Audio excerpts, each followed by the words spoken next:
आज पुनः प्रोजेक्ट भवन के इस सभागार में नियुक्ति पत्र वितरण समारोह में हमारे साथ उपस्थित मंच पर हमारे मंत्रिमंडल सहयोगी भाई सक्तानंद भोक्ता जी, राज्य के मुख्य सचिव सुखदेव सिंह जी,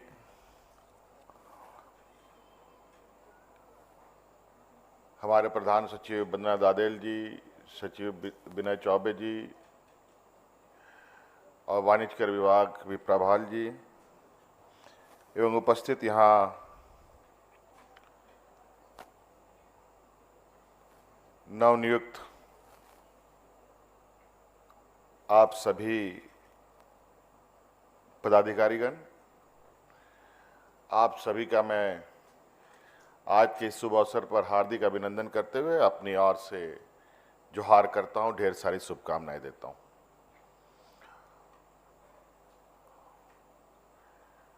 आज इस नियुक्ति पत्र वितरण में दो विभागों की एक अहम भूमिका है, एक नगर विकास विभाग और एक वाणिज्य कर विभाग। दोनों विभागों में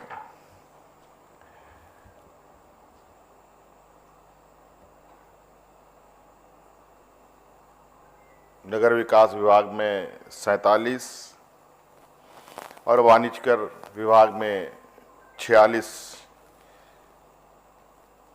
लिपिकों का आज यहाँ नियुक्ति पत्र वितरण हुआ। सांकेतिक रूप में हम लोगों ने मंच से कुछ लोगों को दिया, लेकिन जिनको भी आज यहाँ नियुक्ति पत्र अपने हाथ में मिले उन सबको मेरी ओर से बहुत बहुत शुभकामनाएं। और मुझे लगता है कि इस दिन के लिए आप लोग बरसों से सपने भी संजो रहे थे और प्रयास भी कर रहे थे कि आपको सरकार की नौकरी मिले।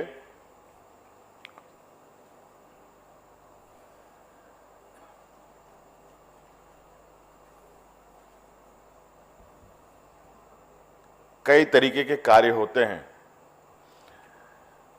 व्यक्तिगत कार्य में अपनी भूमिका,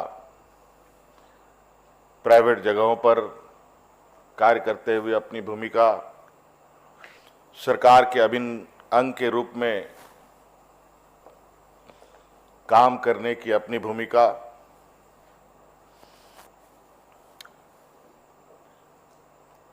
लेकिन आम जनों की यह सोच होती है कि हमें सरकारी नौकरी मिले।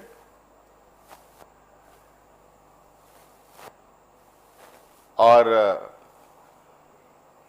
इसके लिए आप लोग कई जद्दोजहद भी करते हैं, कई अलग अलग कंपटीशन में आप हिस्सा भी लेते हैं।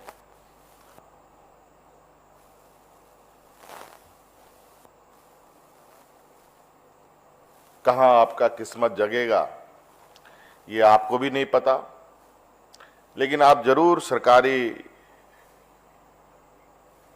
नियुक्तियों में अपना किस्मत आजमाने का प्रयास करते हैं।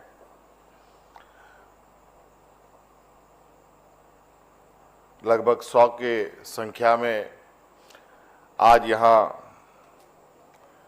आप लोग एकत्रित हुए हैं जिनको आज नियुक्ति पत्र मिल रहा है।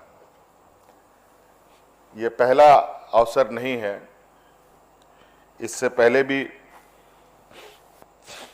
हम लोगों ने इस सभागार में कई नियुक्तियां दी हैं।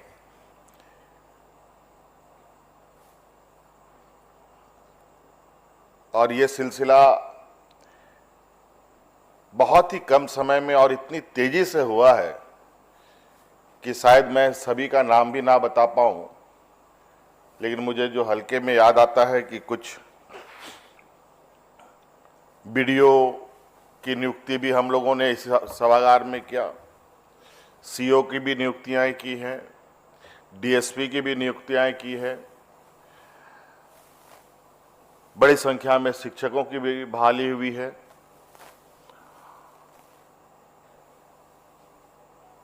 पहली बार राज्य में कृषि पदाधिकारियों की भी नियुक्ति हम लोगों ने किया है।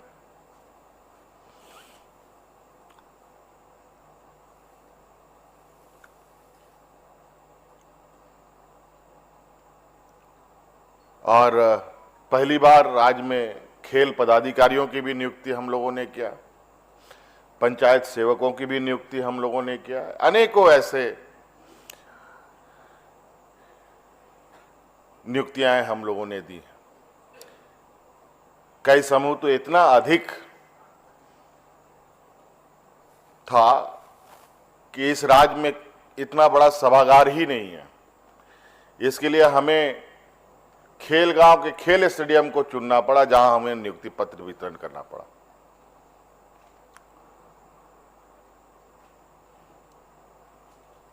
आप सबको मालूम है, जब हम लोगों ने सरकार का कार्यभार संभाला तो सबसे पहले हम लोगों का सामना कोरोना से हुआ। उससे निकलेंगे कि नहीं निकलेंगे ये कहना बड़ा मुश्किल था। 2-2.5 साल उसी में हम लोग उथल पुथल करते रहे।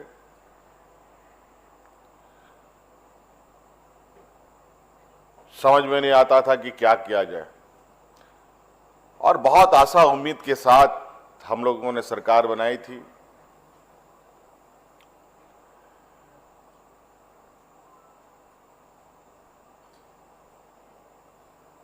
और जो इस राज्य को आवश्यकता थी, राज्य बनने के बाद से ही कहीं ना कहीं ये चीजें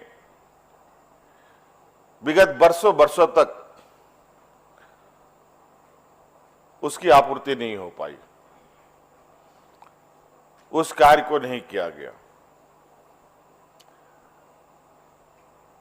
जब हम लोगों ने काम करने का उद्देश्य से एक लंबी राजनीतिक लड़ाई के बाद सत्ता संभाला,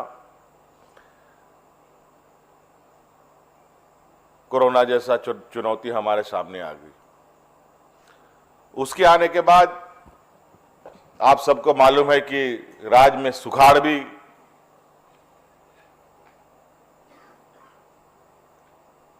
के चपेट में भी ये राज्य आया। तो एक के बाद एक चुनौती, और झारखंड जैसे जहां कई मायनों में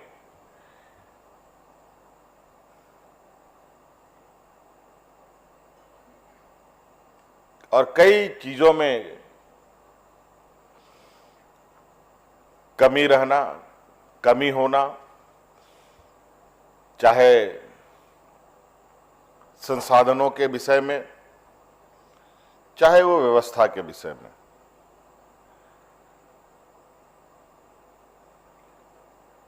मुझे लगता है राज्य बनने के बाद तो पहली बार जेपीएससी की नियमावली बनी। कई ऐसे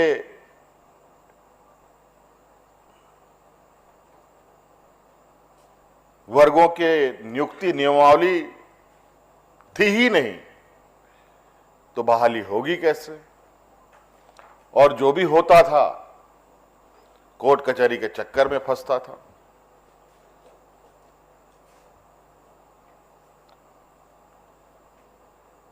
और हमारा बिल्कुल स्पष्ट उद्देश्य था कि सर्वप्रथम हमारे इस राज्य के झारखंडी बच्चों को, भाइयों बहनों को कैसे नियुक्तियां मिले, रोजगार मिले। हम लोग सिर्फ सरकारी ही बहालियां ही नहीं की, हम लोगों ने प्राइवेट सेक्टर में भी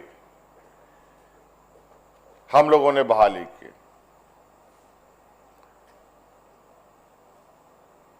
और हम लोगों ने इस शर्त के साथ राज्य में कानून भी बनाया कि यहां जितने भी इंडस्ट्रीज भी लगे हैं, जितने उद्योग घराने हैं, उसमें 75% जो नियुक्ति होगी हमारे यहां झारखंडी भाइयों बहनों के लिए होगा। और उसी को धरातल पर उतारने के लिए हम लोगों ने कई जगहों पर